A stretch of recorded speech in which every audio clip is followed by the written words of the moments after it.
We're trying to bring mostly Middle East and South Asian studies together, and this meeting is heavier on the South Asia because we had, when we went to Amman, obviously we were heavier on the Middle East scholars who were available there and were interested. But anyway, so there's kind of religion and international affairs, there's Middle East and South Asia, but we're really thinking about gender and feminist dilemmas, and I think that's what we all share. So my paper fit under the third theme about the sort of distributional effects of the global agenda. You know, it's sort of materialities and power, and how it sort of unfurls on the ground in different contexts, and interacts with different actors and agendas in sort of diverse places. Just sort of a bit of background, you know, being at the Women's Studies Institute at Marseille, the only Women's Studies Institute in Palestine, we've been on the front line of gender agendas since the beginning. And this agenda, the RGFGV agenda, is the one that it is just the most powerful article that I think that we've ever been through. And, you know, we've tried in so many ways to try and affect it, but it's really, really very, very powerful apparatus. My first foray into writing about all this was in relation to the GBV agenda, about agenda in the West Bank, and how it sort of entered as part of an apparatus, an assemblage of imperial geopolitics and practices known as peace and state building. And where that agenda, the VOW peace building, state building agenda, is all about governmentalizing its treatment and prevention, making the Palestinian Authority completely responsibilized through law, not policing, all sorts of things. And along the way, one of the things that I sort of stumbled on was the data that is used, the normative measures for producing these high, you know, these pandemic levels of domestic violence, how they operate, not just in the context of Palestine, but actually globally. This kind of comes out of a much larger project that compares, that looks very closely at the practices of humanitarianism and argues that humanitarian aid today is no longer about meeting basic bodily needs, but it's about teaching people human rights. Mm-hmm. And those human rights in this particular camp, which is a camp in Tanzania, are about gender-based violence. So you consistently have all these people teaching workshops and trying to get everyone really to respect the rights of women and children. So that's the backdrop against which this paper takes place.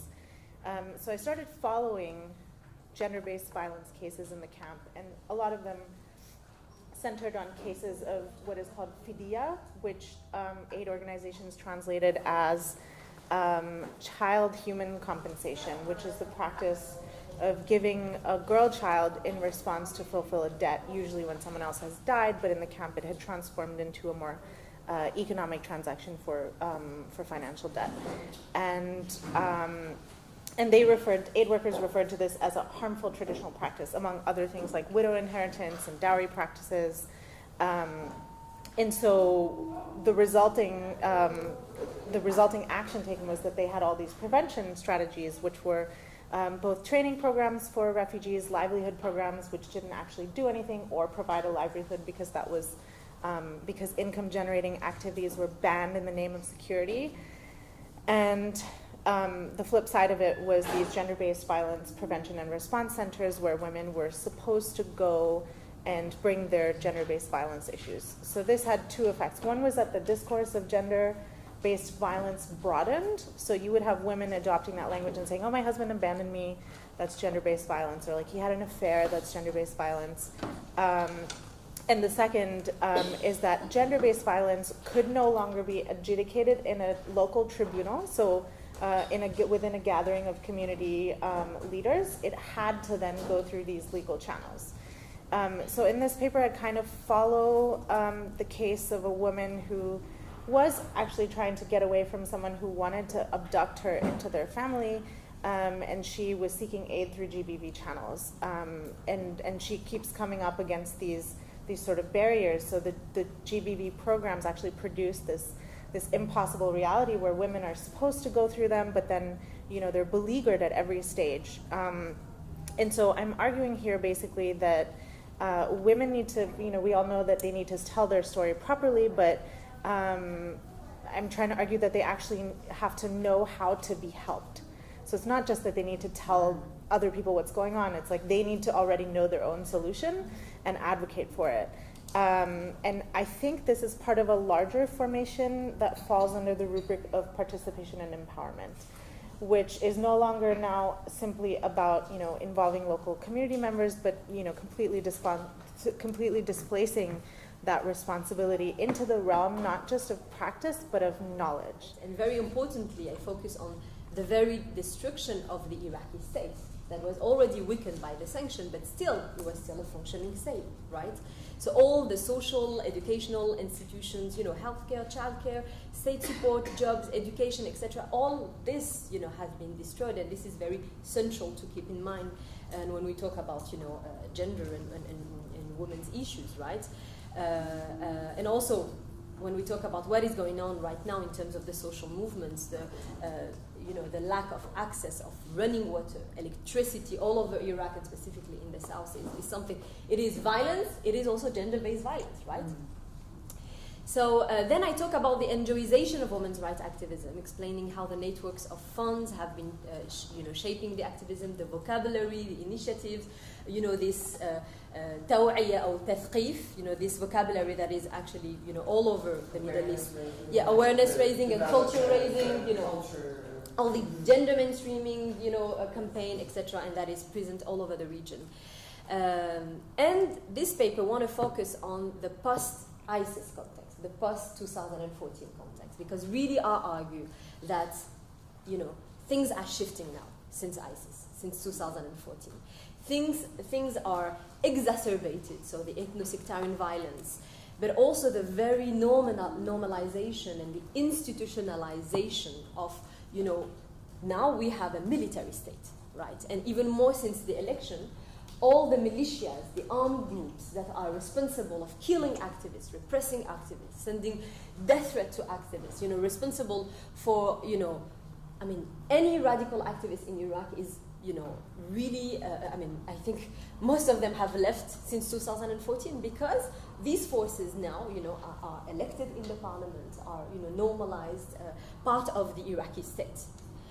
And this is all, of course, done in the name of the war on terror. Right? All is justified in the name of we have this enemy, it's Daesh, you know, and we can justify all kind of political violence through this discourse. Especially after Orlando, both between Muslim and LGBTQ communities, we also see that there's still a lot of exotification in the LGBTQ community, for example, or still a conflation of terrorism and what it means to be LGBTQ. So a lot of people talk about, you know, they're afraid, like at my work at Advocates for Youth, we also have a Muslim Youth Leadership Council, which is young Muslims who are mostly LGBT identified, but then we also have some folks who are allies, and the idea is to really have that discourse between allies and LGBT Muslims. And one of them said, you know, that he doesn't want to come out because, not because of his family, but actually because how the gay community is. He doesn't want to come out as Muslim because of the way the gay community would feel. Like, you know, that immediately the question that, you know, you get is, why would you choose to be with the issue came out and it just had this cover, and the cover was like a cartoon bomb with the Pakistan flag on it. And when I kind of raised an objection, I was too junior to really have any say over it. When I raised an objection, I was like, no, it's not like a terrorism bomb, it's like a ticking time bomb. Then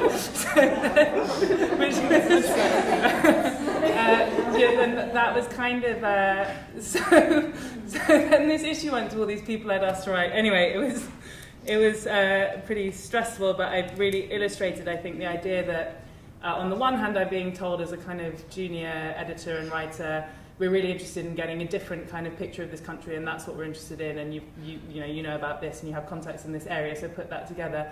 On the other hand, it's only interesting if it's framed around terrorism, and that's the framework. And so, yeah, those are that's the kind of background. So then thinking specifically about kind of violence against women, gender-based violence, and when reporting on these issues, they're kind of in a general sense, but also taking into account this idea of reporting on countries in the global south, or countries with majority black or brown populations, and for a predominantly Western audience. And I kind of put together a list, which I hope people can add to, about things to consider during this, sort of while doing this, to not do it really, really badly. And I think, as I said, some of this is kind of about misogyny, and some of it's about racism and Orientalism, and the two things kind of really overlap. So I was actually really interested in the discussion earlier about kind of intimate partner violence and honour killings and so on. Some of the examples I bring into this paper are actually not specifically about Muslim majority countries or whatever. It's about, you know, really bad reporting of intimate partner violence in the Western context as well. So to just run through briefly, I won't read out the whole thing obviously, but my first point was to think about framing. And of course, again, I'm coming at this from an angle of the news media. But the way that stories are kind of framed and contextualized, obviously, goes without saying, has a huge impact on how readers consume it. And there's this idea that often when we talk about gendered violence, it's through a kind of episodic framework where we're told about the immediate event or the incident, and without very much information about underlying issues or context. And so that lack of the bigger picture, I think, can really end up misrepresenting the facts and the kind of social issues.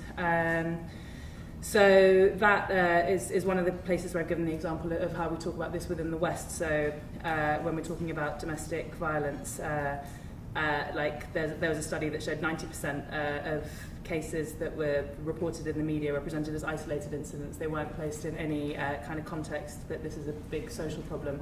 You see that time and time again in the UK media. You know, there's this statistic that 2 women per week in the UK are killed by their partners, and very often when these cases are, if they're reported, you don't get that context in there at all. It's like, this is an aberration, this was like one thing that happened, or she was having an affair, or whatever it is. And then also something that came up in last year's conference, also related to frameworks, was this idea of, which I think has also come up a bit today, this idea of women having to channel their experience through gendered violence. So in a context of war or civil unrest or economic destitution, that might not be how a woman sees her kind of primary, her primary problem. And I've seen that quite a lot in, actually in the reporting I did as part of last year's media fellowship, where I was focusing on the kind of Syrian refugee crisis in Beirut and Jordan, but also Iraqi refugees within Iraq.